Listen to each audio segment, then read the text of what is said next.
My name is Imrana Mahmood and I'm the creative producer for the Beyond Borders project. So this is a combined arts project which is using photography and creative writing to showcase the positive things about Luton and also the positive representation of Muslims. So the main part of the exhibition is The Art of Integration, which is a body of work by Peter Sanders. So it's basically a photographic essay of the contributions that British Muslims have made to society and the way they've positively contributed to the communities in which they live. So the other element really of today is the fact that I commissioned Peter Sanders to create a new body of work specifically for Luton.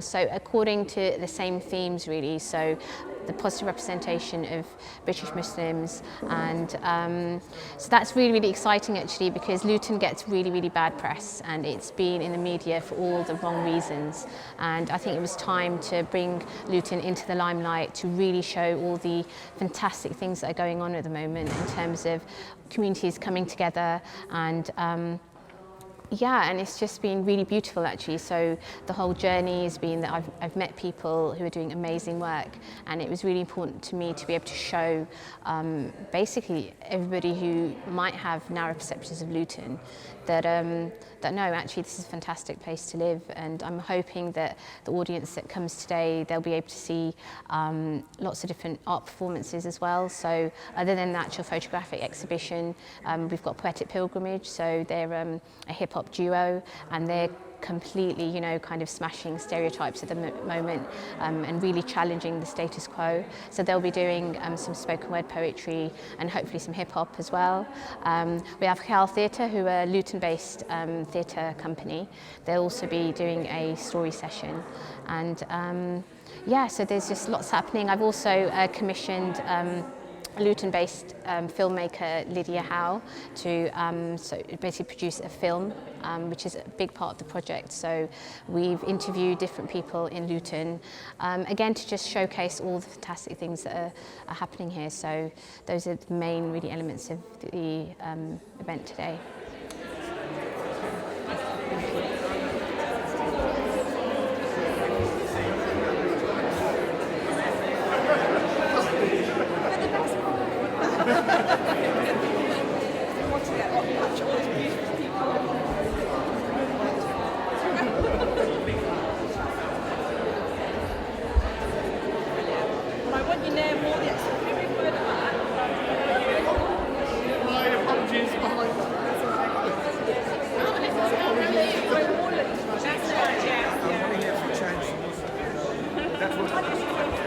That's the bit.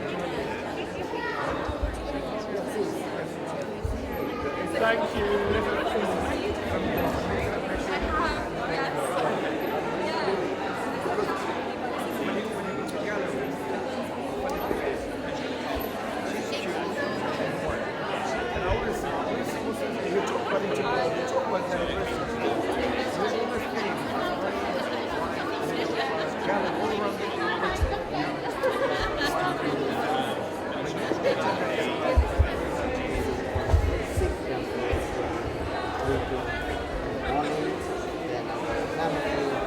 Luncheon somewhere happening, go to that.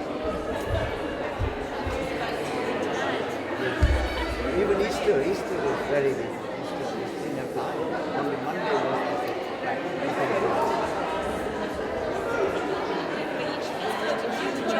yeah, you have to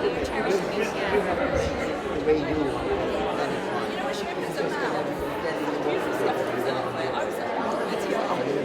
fine.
Easter is very big.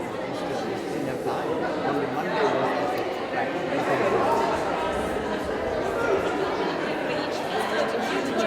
yeah, you have the way you want it. That is fine.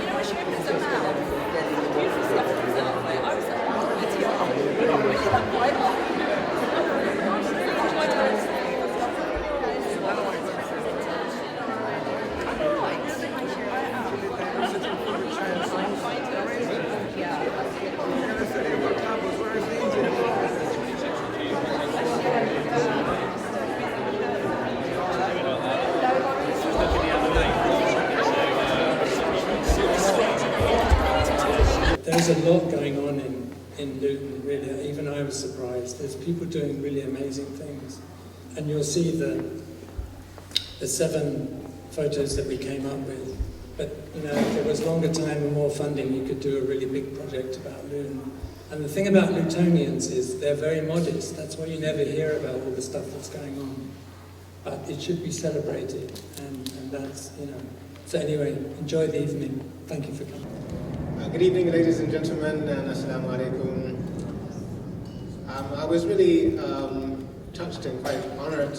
I feel very privileged that my good friend Peter Sanders invited me this evening to say a few words. I haven't really planned any speech or talk, but as I was coming in, I read the quote of Prince Charles where he talks about integration being an art. And I thought it might be apt for me to use that as a springboard to talk about the fact that at the core of the faith of all the faces that you see in this exhibition is a concept of integration. Because at the heart of Islam is a concept of integration. That concept has to do with us reconciling between time and timeless, between the spirit and the body, between the feminine and the masculine, between beauty and majesty. So what we're celebrating here in these photos and through the faith of those who are in these photos is something which is the highest of artistic pursuits across civilizations, across faiths. And it's really wonderful to see it exhibited here in Luton, where I know as a result of living in this town for close to 20 years, that there is a concentration of people who are devoted to that philosophy. And that's why we have such a successful, peaceful, integrated town. And people who are involved in Luton Council of Faiths, in grassroots, in Luton culture, you know what I'm talking about. So I think we have a lot to celebrate, as Peter has said, in terms of the things that are happening and what we have to offer our wider country, our wider world. We are one of the 3 plural towns in the UK, and we are dealing with issues which are now global issues. So I think we should step up more and really celebrate and represent ourselves and represent what we've learned living together as a plural place in a way that can profit and benefit other communities and other societies around the world. The Prophet Muhammad, in a very beautiful saying, he says to his companions, "Shall I tell you about something that is better than all your prayers and all your fasting and all your giving in alms?" And they said, "O Messenger of Allah, yes, please tell us." He said, "It is that you reconcile 2 disputing parties, 2 people in conflict." So at the root of Islam, when people say, sometimes you see people flippantly saying Islam is peace, but it actually doesn't get to the core of the matter. The core of the matter, why is it peace? It's because each and every one of us as human beings is looking for peace, synthesis, integration, making sense between the heart and the mind, making sense between all of these polarities and dualities. So I really think this is a great opportunity for us to be boosted in our shared pursuit of integration in this town, and that we diffuse that energy and we diffuse that love, because at the center of it is love. We diffuse that out into wider society. So thank you very much, Peter, for coming here. Our history, Peter, goes back a long way. When we launched our company 20 years ago, and we staged Compass of the Birds. Theatre companies usually stage their first production quite small. Ours was cast of 13, so you can imagine. And then we had Peter on board with us, which is a fantastic experience because we wanted to work with someone who was a veteran in this space and to benefit from their wisdom and benefit from their solidarity and companionship in their beautiful journey. So we feel connected. So being invited here, the story continues, and hopefully we'll work much more with you, Peter, on these types of projects. I'd like to also convey my deep gratitude to Luton Culture, to Imrana and Dar Amina, and to everyone who really contributed to this wonderful exhibition. Thank you.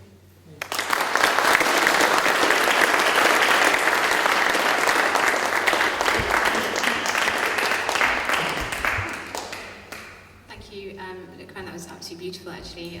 Wonderful reminder there.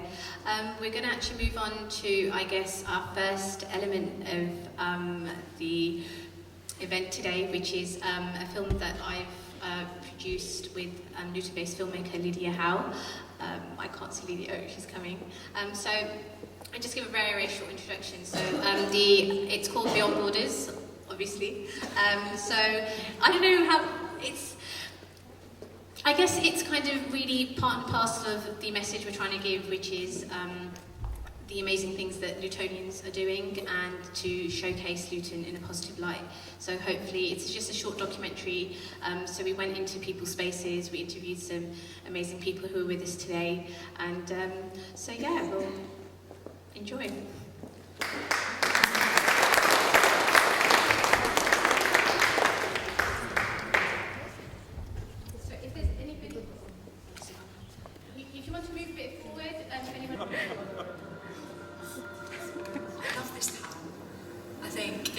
Diverse, so interesting.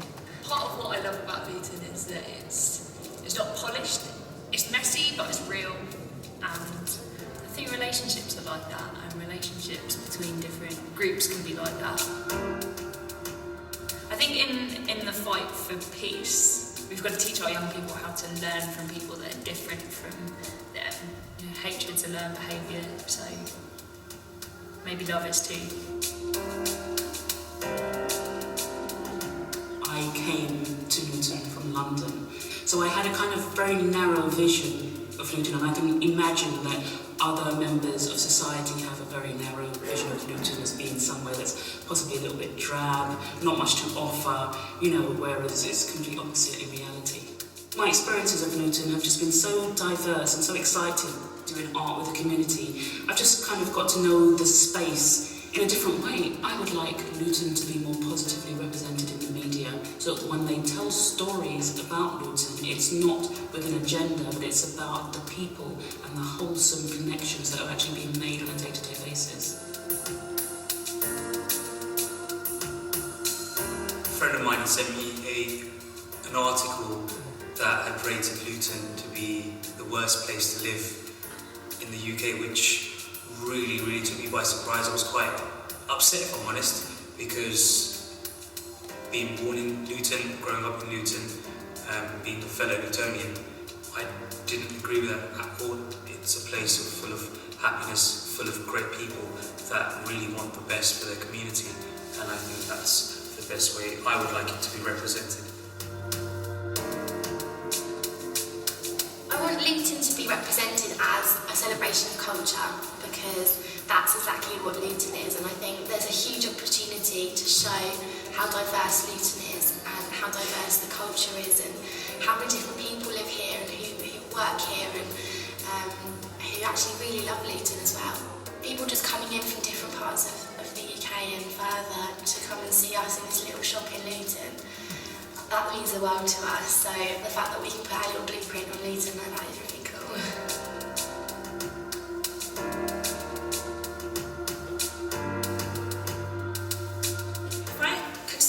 On how I would like Luton to be represented, I think I want people to recognise it as a town that's emerging.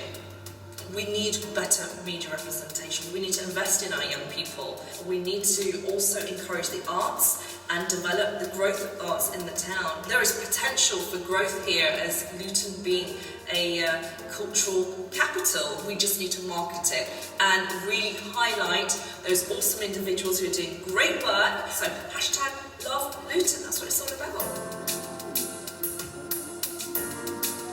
Luton, to me, is all about its richness of communities. It's an opportunity for you to showcase things that are brilliant about that culture. If you give that community an opportunity to meet another community, they might necessarily change their minds, but they'll learn more, they'll have a better tolerance, a better understanding, and hopefully a better value for where the other person's coming from.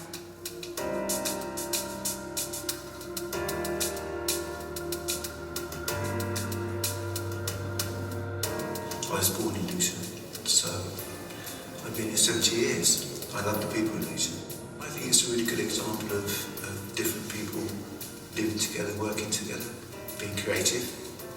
You know, it's had its problems, but the underlying thing is that I think Luton people are quite remarkable. I work professionally as a musician, and that takes me outside of Luton, so I mix with other people, and hopefully, through that work, I'm a kind of ambassador for the town. How I'd like Luton to be represented, or to represent itself, is in the way that it's doing, and that's by being unapologetically itself. And Lutonians are very proud of what they are and what they have, and not trying to be something else that they're not. We claim the good and the bad, and we work hard to improve the things that need improving, and we, you know, sort of proudly shout about the things that are good, and I think that's what Luton needs to keep doing. Luton means home to me. I've been in the country for 25 years, 24 of those are spent in Luton. So it's the place where I've forged relationships, connections with people, joys and sorrows, and it's where I choose to be and where I'm happy. In everyday life, I would just generally try to be part of those big positive things. Try to make it known to people across the nation, if not the world, to be honest, that we do have a beautiful town and that we do have a place that's safe to all. Many people feel safe there. Many people call this home. When you spend enough time in Luton, you start to see things that people are kind of not. It's like looking through a keyhole, but once you finally open the door, there's a whole new world out there that you get to see inside of Luton.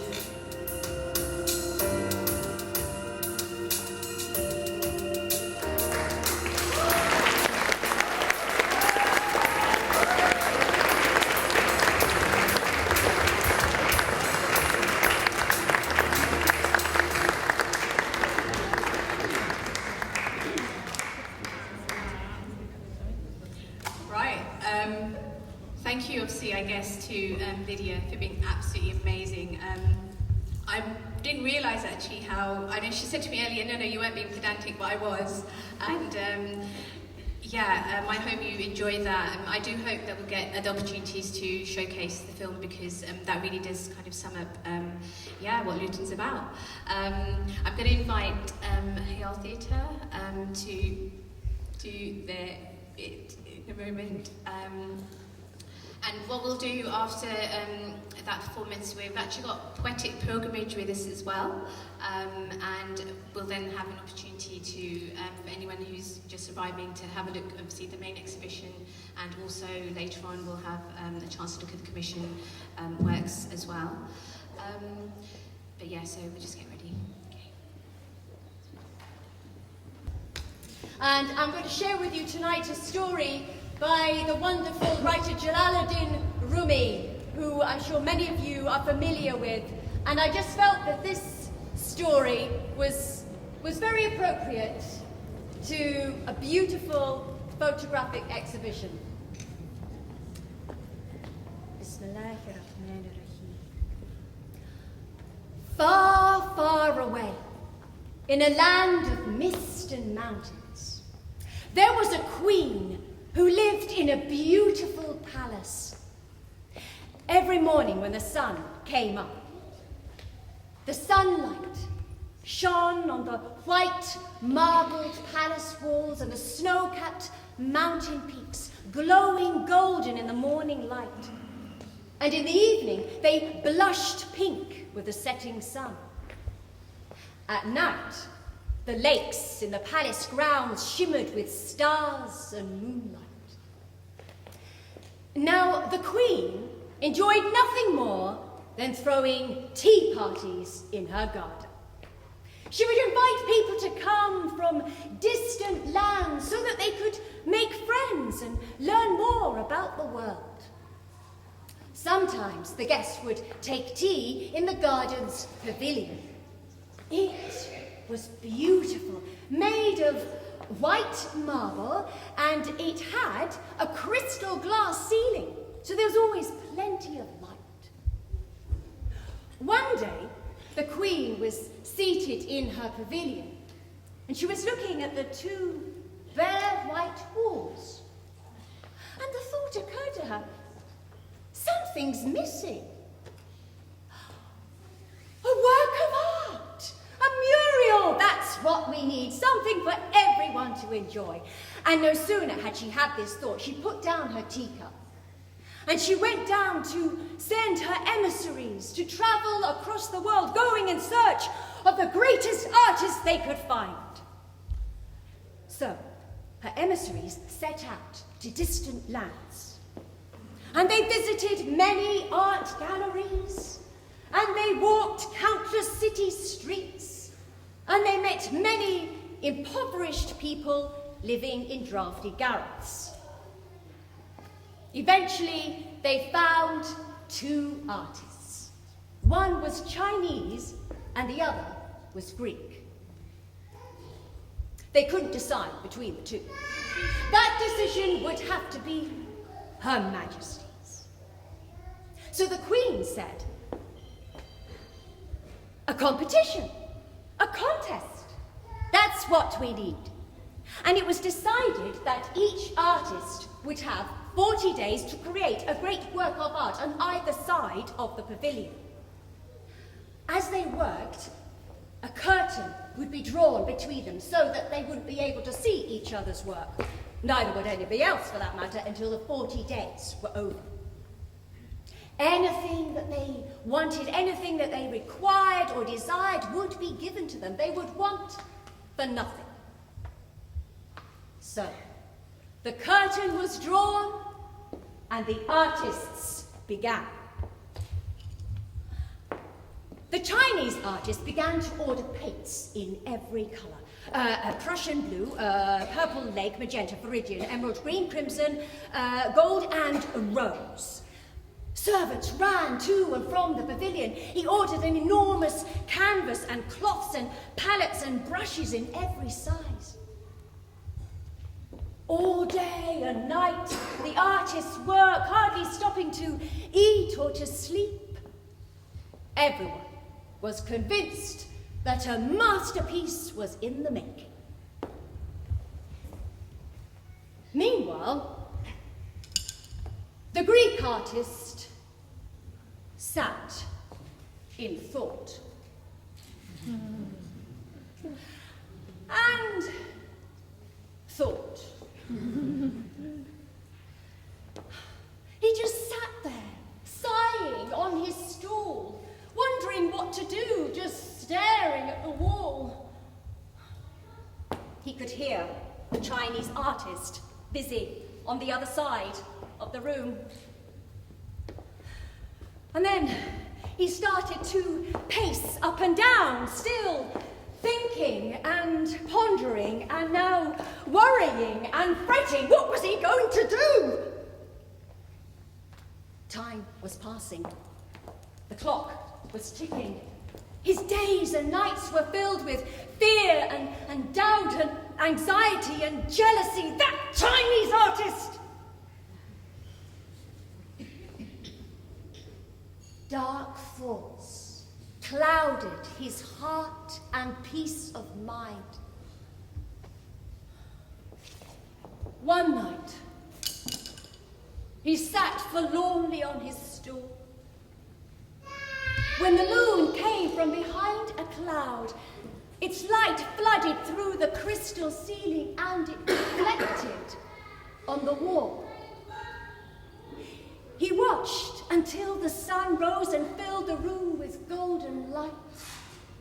And for the rest of the day, he watched the changing light and shifting shadows, until again, that night, he put aside his thoughts to prayer. In the days that followed, the Chinese artist began to hear strange sounds coming from the other side of the room.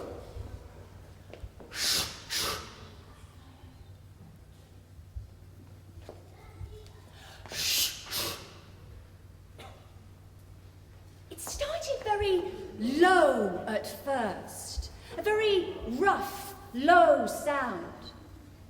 And then as the days went by, the sound became finer and higher. Shh, shh, shh, shh, shh, shh, until it started to sing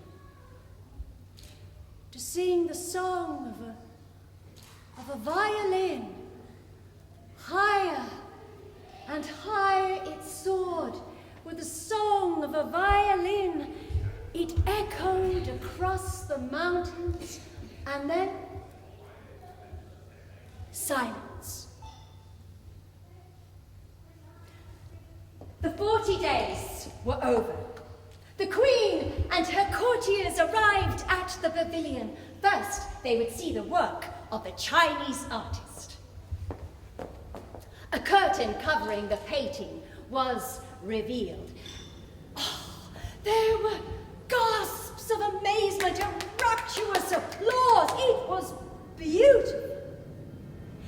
It was a painting of the mountainscape. Oh, and there was the palace. And oh, look at a caravan, guests making their way towards the palace. It was the colour, the detail, the craftsmanship. Oh, look, Your Majesty, even the flowers on your teacup. Everyone agreed that this was a masterpiece, and everybody congratulated the Chinese artist. Everyone, including the Greek artist, who congratulated him with sincere warmth and heartfelt admiration. Now it was time to see the second work of art. Everybody turned, just as sunlight flooded in through the crystal ceiling. Then an artist, the servant, pulled aside the curtain with a great swish, and silence. Nobody could speak. The beauty that they now beheld had snatched away the reason. The Greek artist had painted nothing.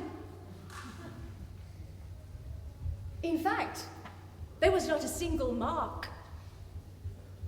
Not a single mark upon the wall. The Greek artist had scrubbed and scoured and polished that wall until it shone. And as it did, it reflected the work of the Chinese artist. The painting reappeared in all its beauty, its colour and detail, and yet here in light,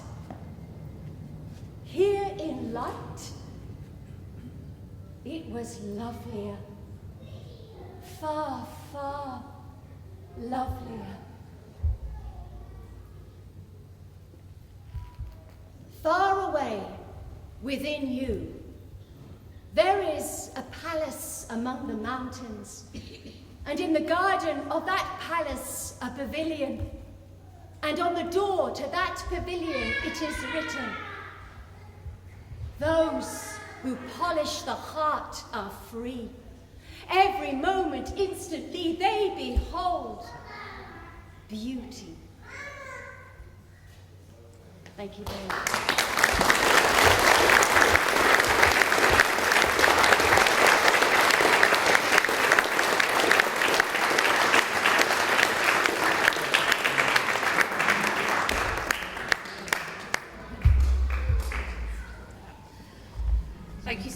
much. Ella, that was absolutely beautiful. Just the reaction, I think, says it all, and you know, the message in that, I'm bending down, the message in that is...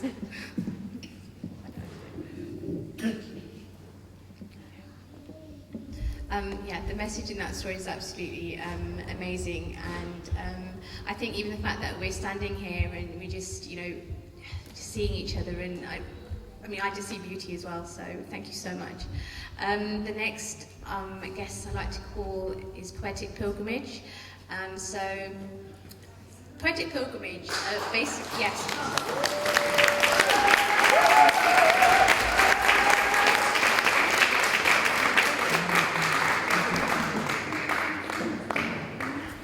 Poetic Pilgrimage, I guess, are known as a hip-hop spoken word duo.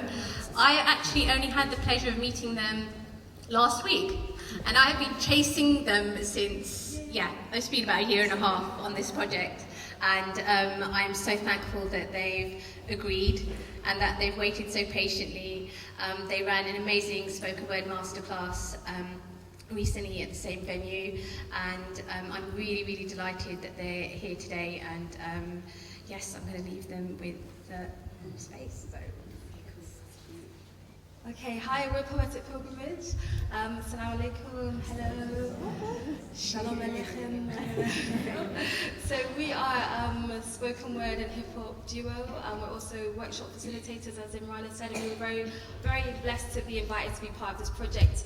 The Art of Integration exhibition is something that we were photographed for almost 12 years ago.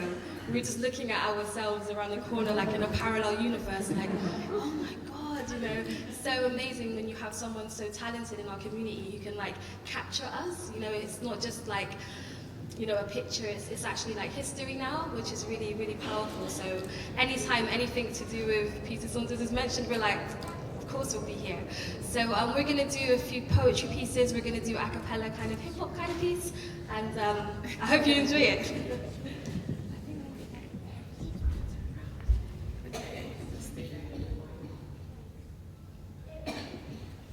How you guys doing? You okay? Okay. You guys being a bit shy makes me a bit shy.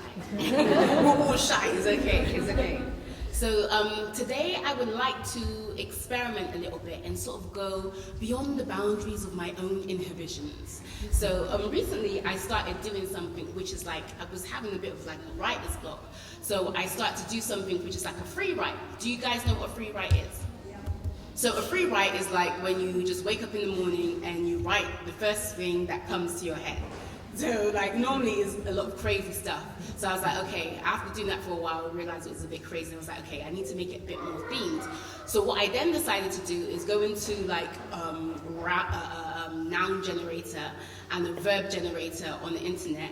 And then I would choose a random noun, choose a random verb, and then choose a text out and write about that for 3 minutes. So I'm gonna read what I wrote today. I decided that like if I have the opportunity to read it, I'm going to try to read it. So this is what I wrote today. This is the second time that I'm looking at it, but we'll see what it has to say. Maybe is there a psychologist in the building who can analyze my deepest thoughts? Okay. So I'm just gonna go through the 3 of them, then I'm gonna go into my actual poem. So. This is even that. Okay, so curl. Shape-shifting, sliding, circular, always coming back to oneself, almost making ends meet, almost having sweet dreams. The beauty is in the repetition, so fluid, unstoppable, unbreakable, meeting almost halfway. I'm almost there, we almost see, I almost stare. I almost give the best of me. The best is reserved for the rest of me. Me, always shapely, I curl sacredly. Delight. Some form of divine entity delighted on what was before it, almost as if it was possible to withdraw, splice oneself from it. We are all one, she said. Notions of removal are simply fictitious, ambitious, a testament to your closeness to grandeur. And your divinity may be by way of me. Maybe I am the seed that made you grow. Maybe I am the rhythm in your flow, the balance in your step. I project into your head. The light is my design. Burnished. Burnished brass, the feet of burnished brass, the feet of Jesus, burnished glass, polished crest, heart hidden in the chest, blood bleeds red, humble threads, pauper's daughter, humble liberty, pauper's daughter, sacred soliloquy, pauper's daughter, breath inside of me, polishes shattered souls, battered though, burnished, glow, shine though, neither beauty nor peace, just brilliant and burnished. Thank you.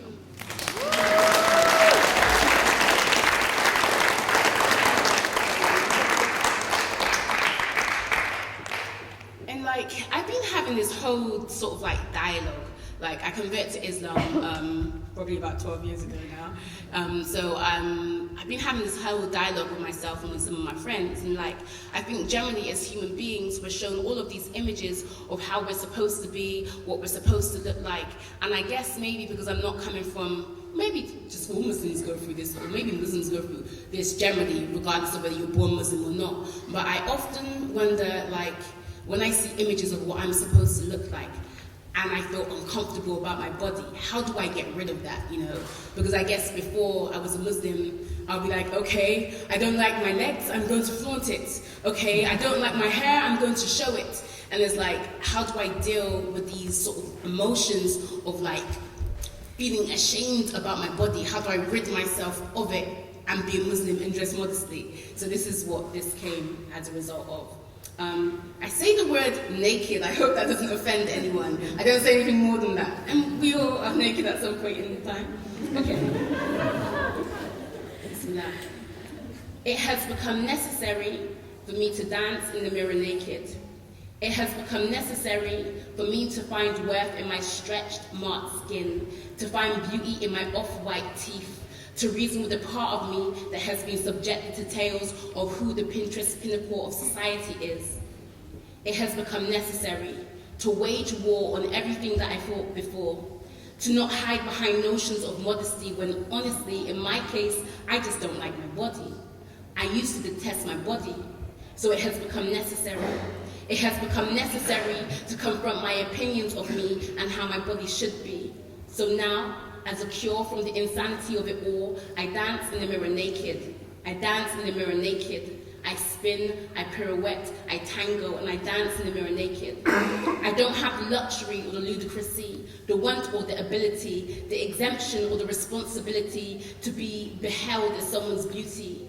So I say to me on a daily, I wed me, I am my own wife. I choose me, I am my first choice. I love me, I am the love of my life. I am my mother and my daughter. I am my biggest supporter. I am my fathers and my sons. I am my brothers. I see you. We are one. I'm everyone. I am above everyone. I am never below. I am as black as snow and as white as night when the clouds are apparent, so there's no moon in sight. I am the earth, the seas, the trees, the seeds that grow. I am the point. I am the point. I am the point in the bow and arrow. I am the song of the mighty sparrow. I'm the headless horror in the sleepy hollow. I'm the hallowed truth some don't want to swallow. I am the girl standing nude in the mirror, making loving affirmations until I am much dearer. Until I am much dearer. I am much clearer. I am much clearer, and I would like to clarify that I am clarification itself. I'm my biggest asset, I'm my biggest wealth. I am my own applaud. I have a Lord, I have a Lord, I have a Lord. I am my song of praise. I am my hope for a better day. I am passive aggressive. I'm done with low vibrations. I am forgiveness. I am a witness. I'm not a vessel that can carry bitterness. I am healing. I am now healed. We are one, we are one, we are one. Thank you.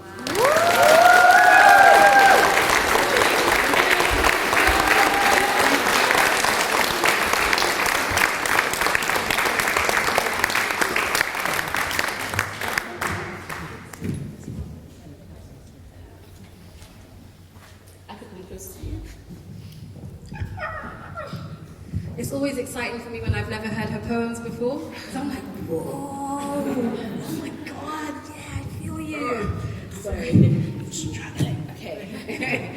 So we're going to do an a cappella version of one of our most performed songs, I reckon. Yeah. Which is called Beautiful, and I think it kind of follows on from the theme that Manira was talking about just the importance of like seeing the beauty in yourself and not seeing yourself as a manifestation of what happened to you, but seeing who you are. And so we always ask people to join in with the chorus of this song. Is that okay? Yeah. I know there are some notable people in society here, but we will require you to sing with us. So I hope that's okay. So this is what you need to do. So when I point at you, I need you to say, "You're so beautiful to me." Yeah? I make the silence okay, this is like the people like, yeah. Okay, 1, 2, 3. You're so beautiful to me, like a summer's day when children play. You're so beautiful, help them, G. Like a starlit night, like birds in flight. You're so beautiful to me, like a summer's day when children play. You're so beautiful to me. All right, we're gonna get there. That's about you're not allowed to just smile. I just watched the Luton video. I believe in you guys. Luton's the future. It's a city on the rise. Exactly. This is the risen. This is the resurrection. It's gonna happen. This is just happening. All right. The other thing is that we need you guys to help us with a beat. Does Luton have rhythm? That's the question. Yeah. Luton is rhythm. Luton is rhythm. Okay, so let's see if we can do it. Okay, so we're just gonna ask you to click. We're not even gonna get you to clap or beatbox or anything. Okay, 1, 2, 3. All right. Let him click. Okay, cool. Bismillah. So this track is called Beautiful. Yeah, listen. Her mother held her close and told her she was beautiful. Little princess as beautiful as sunsets, delicate as butterflies in summertime. You are my daughter and you were there. I think you're off beat. Okay, should I help them? You have to. Maybe we should clap instead. Let's clap. So it became a jazz like. It was like a free for all. Everyone was like, now. So let's clap. 1, 2, 3.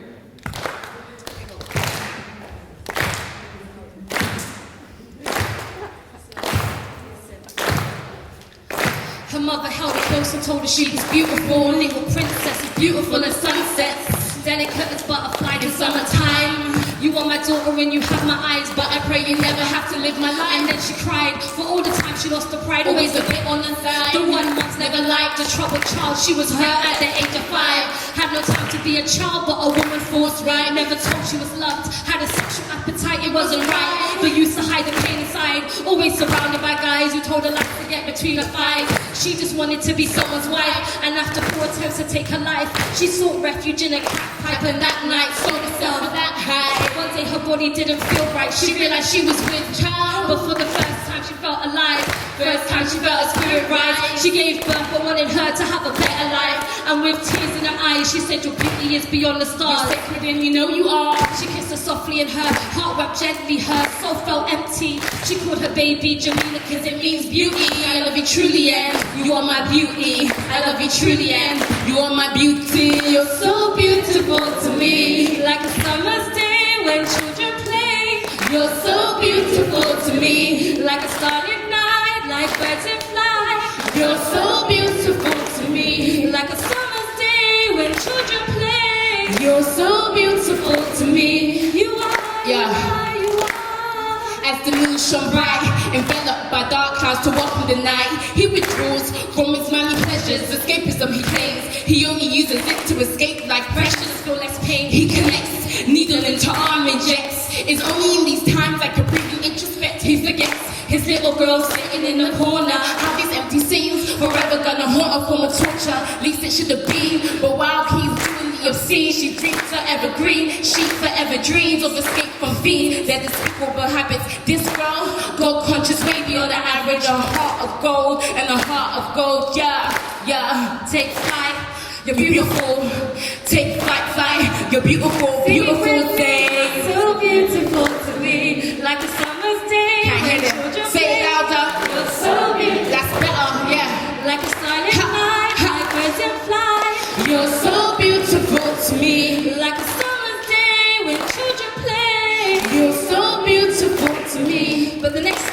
part of this. The next thing that you have to do is sing it to the person next to you. It's not a chat-up line, although there may be someone in the audience who can perform in their car. Sheikh Luqman is around, but for real, let's keep it halal, inshallah. So the person next to you, 1, 2, 3, say, you're so beautiful to me, like a summer's day when children play. You're so beautiful to me, like a starlit night, like birds in flight. You're so beautiful to me, like a summer's day when children play. You're so beautiful to me. You are, you are, you are.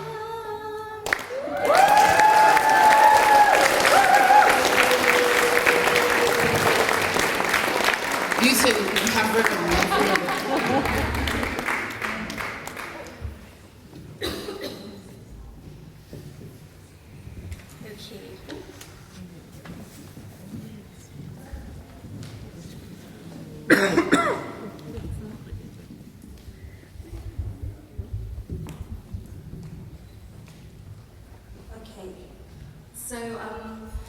I'm going to do a poem right now, which is probably one of the most difficult poems for me to write. Like, the process of writing it was really, really difficult. Last month I was in Brussels, and I was doing a project around using poetry as a form of healing 1 year after the terrorist attacks they had in their city.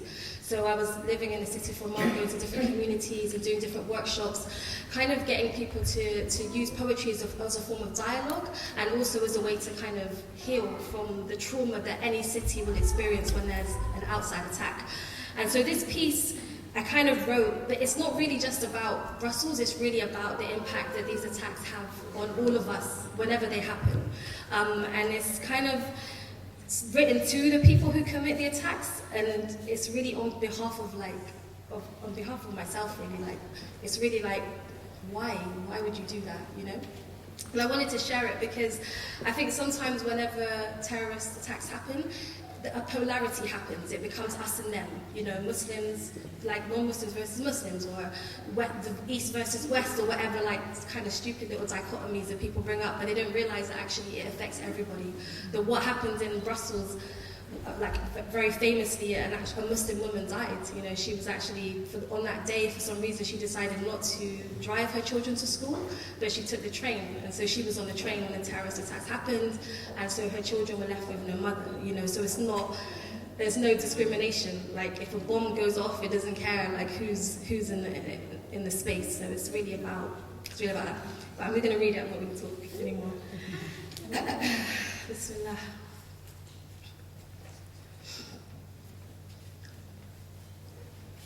I wonder, like, I genuinely wonder if there was a moment, a second, a point frozen in time when you wanted to turn back, backtrack, reverse and rewind, erase the moment when the idea was lodged in your mind to choose death over life.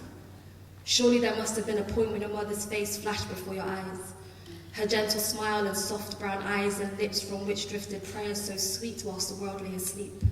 Her fingertips that caressed your young cheeks and hands that could prepare a feast, taking you back to your innocence, back to the garden, back to Eden, before the apple, before the snake, before your fall.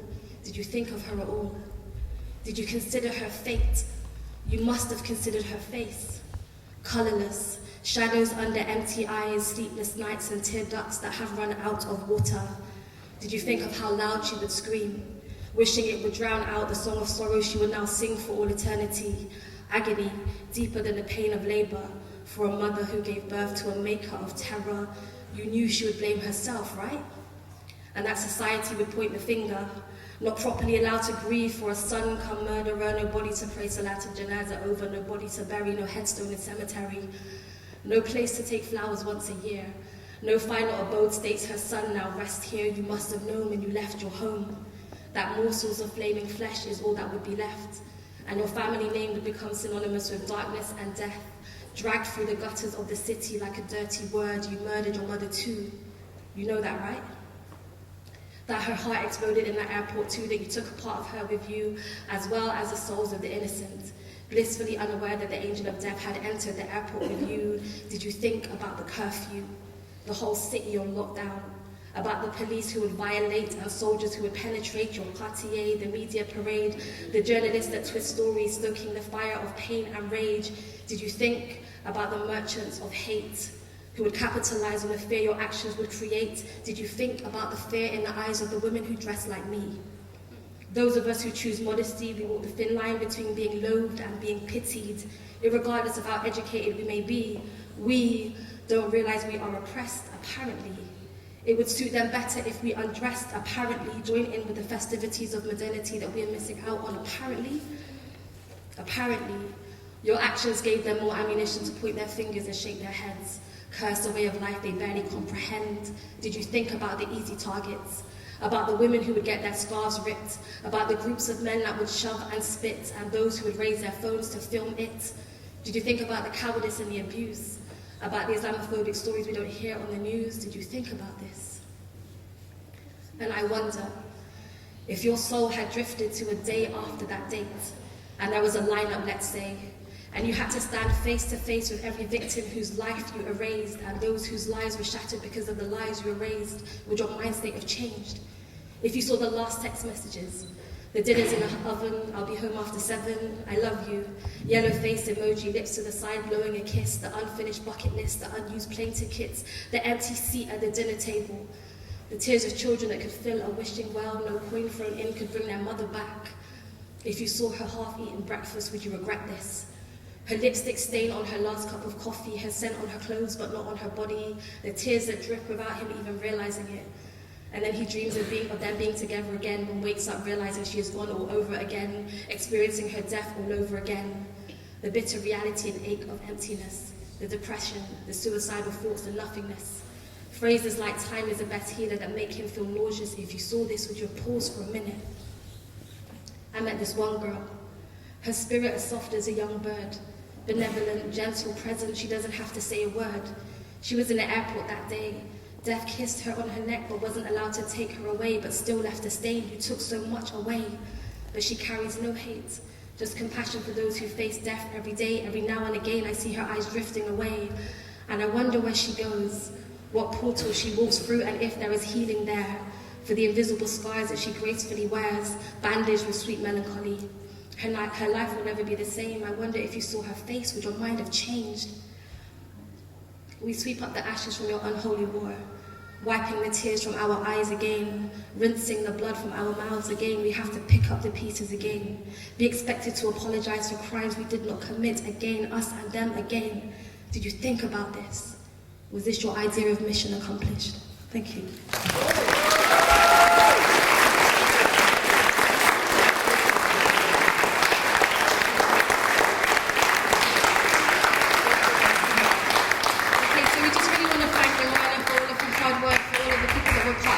And we're really honoured to be here. Thank you so much.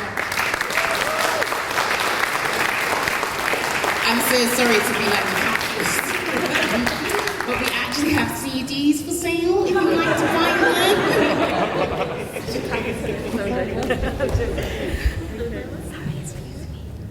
Please buy a CD. Thank you so much. That's actually the first time I myself have seen Poetic Pilgrimage perform, and it's mind-blowing.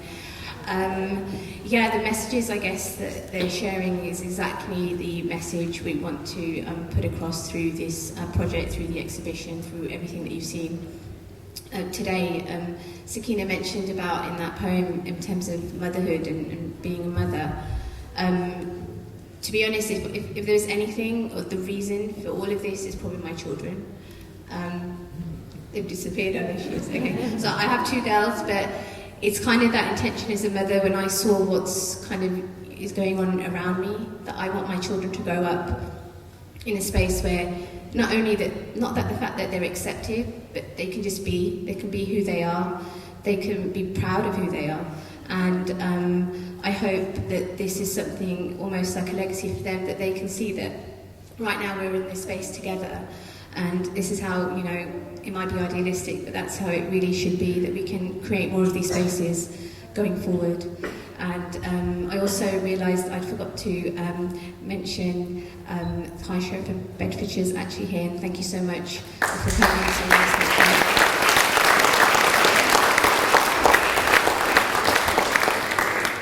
And it truly is, having personalities like that really makes events like this so all the more important and special. And talking of special, I have no idea where my husband is right now. But if it really, honestly, we're talking about women and empowerment, and it's for men like my husband who, without basically support and just dealing with me being on the phone 24/7 and on my laptop. So thank you so much, wherever you are.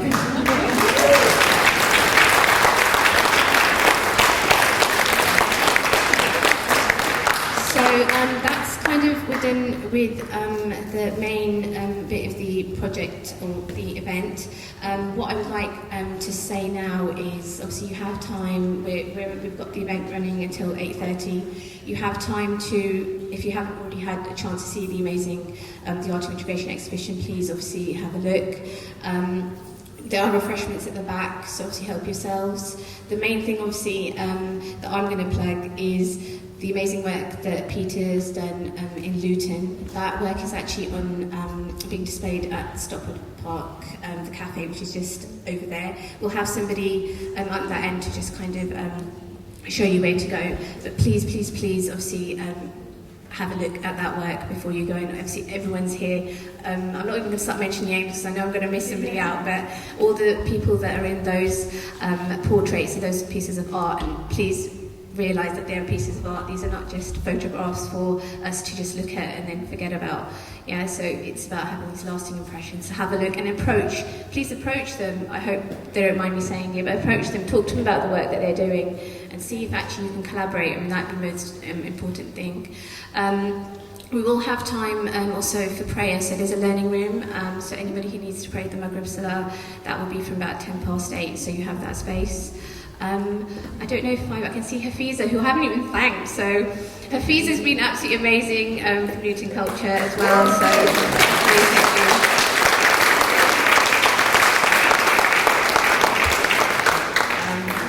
So we were both in a bit of a panic mode actually last night, but alhamdulillah everything turned out well. I think that's it. So please feel free to mill around and definitely take a look. Oh, and one more thing, there's a visitor's book just on the space outside. I would really value your feedback on today. So please, even if it's just a sentence to kind of say what you thought about today, that would be really it would mean a lot. And I'm just trying to think if there's anything else. No, I think that's it. Okay, so thank you today.